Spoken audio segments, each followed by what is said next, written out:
आसनसोल बाजार के मछली, सब्जी और फल की थोक मंडी के स्थानांतरण का मामला अब एक नया मोड़ ले चुका है। आसनसोल नगर निगम के द्वारा जहां थोक मंडी को स्थानांतरित किया जा रहा है, उसे लेकर एक और जहां vegetable and fruits welfare association ने इस पर ऐतराज जताया है। एसोसिएशन का कहना है कि थोक मंडी बाजार में 400 थोक विक्रेता है, वहीं 40 लोगों को नगर निगम थोक मंडी में स्थानांतरित करेगी। बाकी लोग कहां जाएंगे, इसलिए वे लोग उस जगह पर नहीं जा रहे हैं। इसकी जानकारी उन्होंने नगर निगम के मेयर और जिला प्रशासक एस अरुण प्रसाद को भी दी, लेकिन बुधवार को नगर निगम के चेयरमैन ने स्पष्ट शब्दों में कहा कि आसनसोल बाजार के थोक मंडी में जो भी मछली, सब्जी और फल विक्रेता अतिक्रमण कर जमीन पर कब्जा कर व्यवसाय कर रहे हैं, उनको थोक मंडी में शिफ्ट नहीं किया जाएगा, उन्हें वहां दुकान आवंटित नहीं की जाएगी। आसनसोल नगर निगम ने सरकारी स्तर पर एक लिस्ट बनाई है। इस लिस्ट के अंतर्गत जो भी व्यापारी आएंगे उनको ही थोक मंडी में स्थानांतरित किया जाएगा। आपको बता दें कि आसनसोल नगर निगम के द्वारा फल, सब्जी और मछली के थोक मंडी को काली पहाड़ी स्थित national highway 2 SBSTC bus terminal में स्थानांतरित करना चाह रही है। इसे लेकर काम भी शुरू कर दिया गया है। जल्द ही थोक मंडी वहां स्थानांतरित कर दी जाएगी, लेकिन इसी बीच जगह के अपर्याप्त होने को लेकर fruit and vegetable welfare association ने विवाद खड़ा कर दिया है। नई ओपन कास्ट माइन खोलने को लेकर काली पहाड़ी प्रबंधन ने ECL के अतिक्रमण किए हुए जमीन को मुक्त कराने के लिए नोटिस काली पहाड़ी कोलियरी के आसपास इलाके के ग्रामीणों को दिया है। इस नोटिस ने ग्रामीणों के सामने उनके आवास के लिए चिंता खड़ी कर दी और इसे लेकर काली पहाड़ी प्रबंधक कार्यालय पर ग्रामीणों ने प्रदर्शन भी किया। बुधवार को इस मामले में आसनसोल नगर निगम के मेयर विधान उपाध्याय ने हस्तक्षेप करते हुए वार्ड पार्षद मीना कुमारी हासदा, कोलियरी प्रबंधक दीपक कुमार पांडे एवं गांव के प्रतिनिधियों के साथ बैठक की। गांव के प्रतिनिधि ने कहा कि ये लोग यहां 70 से 80 वर्षों से निवास कर रहे हैं। ECL प्रबंधन के द्वारा अचानक लोगों को जमीन खाली करने का नोटिस दिया गया है और उनका कहना है कि OCP का निर्माण किया जाएगा। हमारी मांग है कि हम लोग यहाँ इतने दिनों से निवास कर रहे थे, तो पहले पुनर्वास दिया जाए, उसके बाद कोयला खनन के लिए OCP का निर्माण किया जाए। काली पहाड़ी कोलियरी के प्रबंधक दीपक कुमार पांडे ने कहा कि हम लोगों ने आज मेयर विधान उपाध्याय से कहा है कि वे पहले सर्वे करें ताकि पता चले कि ज़मीन के अंदर हमारी कितनी प्रॉपर्टी है, हम लोग कोयले का दोहन कर सकते हैं या नहीं। यदि लैंड वार्डन अधिक होगा तो नुकसान होगा। माइन्स ওরা চালু করবে, তো সেখানে ECL যে জায়গা আছে সেখানে মানুষ বাস করে 50, 60, 70 বছর 80 বছর আগে থেকে মানুষ বাস করে সেখানে। ফলে সেখানে মানুষের একটা প্রবলেম হচ্ছে, অসুবিধা হচ্ছে। সেই অসুবিধাটা আমি ওখানকার লোকাল কাউন্সিলর, ওখানকার যারা আমাদের আছে তাদেরকে বললাম ECL কে নিয়ে গ্রামের মানুষের সাথে বসতে। प्रॉपर्टी का मेरा कितना प्रॉपर्टी है, उसके लिए पहले तो हम लोग को सर्वे करना होगा, उसके लिए बोर होल करना होगा। तो बोर होल करके पहले प्रॉपर्टी देख ले। प्रॉपर्टी देखने के बाद अगर हो जाती है कि हम लोग का प्रॉपर्टी है, हम लोग माइंस चलाने के लायक है, चला सकते हैं, क्या कि इसमें स्किपिंग रेशियो वगैरह भी आता है कि ओवरबर्डन कितना है, कोयला कितना नीचे में है। अगर ज़्यादा ओवरबर्डन होगा तो फिर माइंस हम लोग लॉस में होने से नहीं चलाएगा। अगर प्रॉफिट में रहते हैं तो सर्वे होने के बाद, डिसाइड करने के बाद जो वहाँ पर लोग हैं जिसका जो क्षतिपूर्ण, उस संबंध में फिर हम लोग को मीटिंग होगी, बात होगी। बात होने के बाद जो है फर्दर हम लोग तब एक्शन में आएंगे। काला बाजारी, इस नाग ने शिक्षा के क्षेत्र को भी नहीं बख्शा। ये नाग अब किताबों पर भी कुंडली मारकर बैठ चुका है। दरअसल आसनसोल रेल पर हाजी कदम स्कूल के पास स्थित एक किताब की दुकान, जहां मंगलवार की देर शाम विद्यार्थियों और उनके अभिभावकों ने हंगामा कर दिया। उनका आरोप था कि किताब दुकानदार स्कूल प्रबंधन से साठ गांठ कर किताब के प्रिंट रेट पर स्टिकर चिपकाकर अधिक दाम ले रहा है। इसके विरोध में अभिभावकों ने दुकान के सामने जमकर प्रदर्शन किया, दुकानदार पर पैसे ऐंठने का आरोप लगाया। स्थिति तनावपूर्ण हो गई और इसकी सूचना पुलिस को दी गई। पुलिस ने दोनों पक्षों को समझा बुझाकर मामला शांत करवाया। इस दौरान 25 नंबर वार्ड के पार्षद SF मुस्तफ़ा भी वहां पहुंच गए। एक महिला अभिभावक ने बताया कि वो किताब लेकर गई थी और उनसे 1050 रुपये लिया गया। जब उसने 50 रुपये छोड़ने की बात कही तो दुकानदार का कहना था कि स्कूल से लिख कर आया है, 1050 रुपये ही लगेगा। महिला ने बताया कि एक किताब पर उसका रेट 70 रुपये प्रिंट है, जबकि उस पर स्टिकर चिपकाकर 96 रुपये कर दिया गया।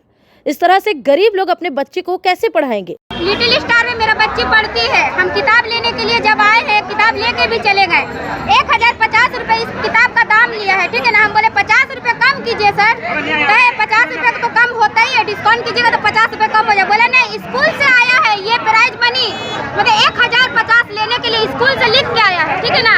जब हम घर गए, जब खोले हम स्टिकर तो इसका 60 रुपये लिखा हुआ है दाम, हमसे लिया गया है। देखिए यहाँ जमजम वाला का क्या है, देखिए 70 मारा इसमें प्रिंट है ना, इसका 70 रुपये दिया है। देखिए यहाँ देखिए 70, उसका बाद देखिए स्कूल का तरफ से 96 रुपये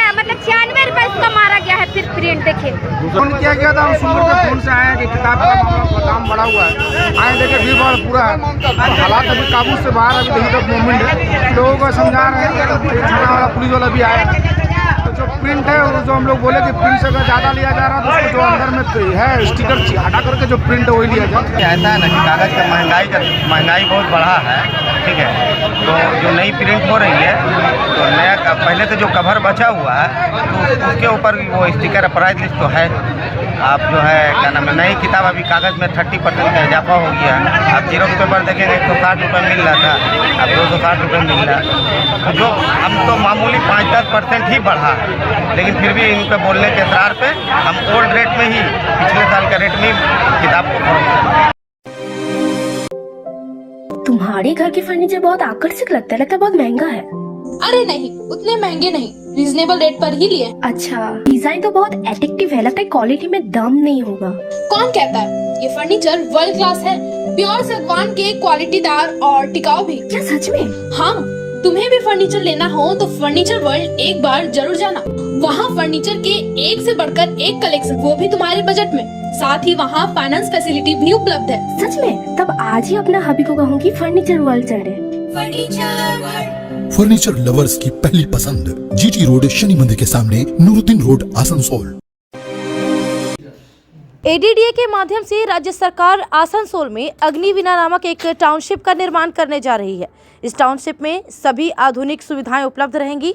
ये टाउनशिप आसनसोल इंडस्ट्रीज एरिया के पीछे गोरेगांव के पास 60 एकड़ जमीन पर बनाया जा रहा है।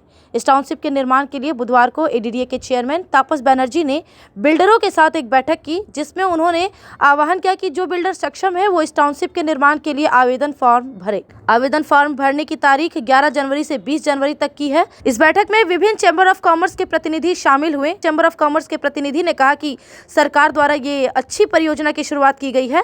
आसनसोल में आवास की कमी है, इससे यहाँ के नागरिकों को सुविधाएं उपलब्ध होगी। ऐसी परियोजनाएं दुर्गापुर में भी शुरू की जानी चाहिए। অগ্নিবীণা টাউনশিপ বলে একটা টাউনশিপ আমরা গভর্নমেন্ট অফ ওয়েস্ট বেঙ্গলের ইউডি কনফারেন্স নিয়ে আমরা লঞ্চ করেছি আর কি। প্রচুর জায়গা, একটা নতুন মডার্ন টাউনশিপ যাতে হতে পারে এবং তার পরিকাঠামোগতর জন্য আমরা সাকসেসফুল বিডার যারা আছে তাদের কাছে আমরা অ্যাপ্লিকেশন ইনভাইট করছি। 1 মাস ধরে চলছে এটা।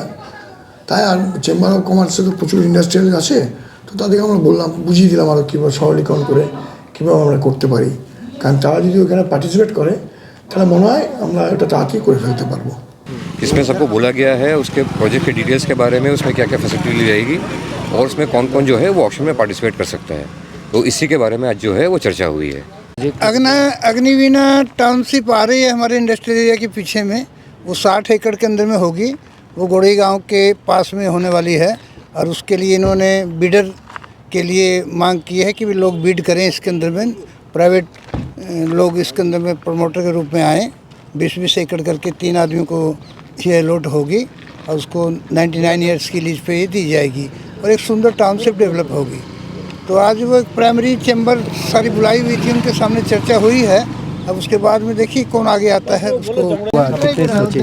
ये 59.2 एकर्स की जो अग्निवीणा प्रोजेक्ट जो आ रही है गवर्नमेंट की, हम लोग स्वागत करते हैं। बहुत बढ़िया प्रोजेक्ट है। आसनसोल में ऐसे भी एकोमोडेशन का घर का बहुत शॉर्टेज है और ये प्रोजेक्ट को हम लोग बहुत स्वागत करते हैं। और भी प्रोजेक्ट आना चाहिए इसके अलावा भी। साथ साथ हम लोग दुर्गापुर के लिए भी डिमांड किए हैं। दुर्गापुर में भी आइडेंटिफाई किए हैं ये लोग एडीडीए से, तो दुर्गापुर में भी प्रोजेक्ट होना चाहिए। दुर्गापुर में भी बहुत डिमांड है और बहुत वहाँ पे क्राइसिस भी है इस दौर में। आसनसोल नगर निगम के 96 और 98 नंबर वार्ड में स्वास्थ्य केंद्र बनाने के लिए नगर निगम भूमि की तलाश में थी।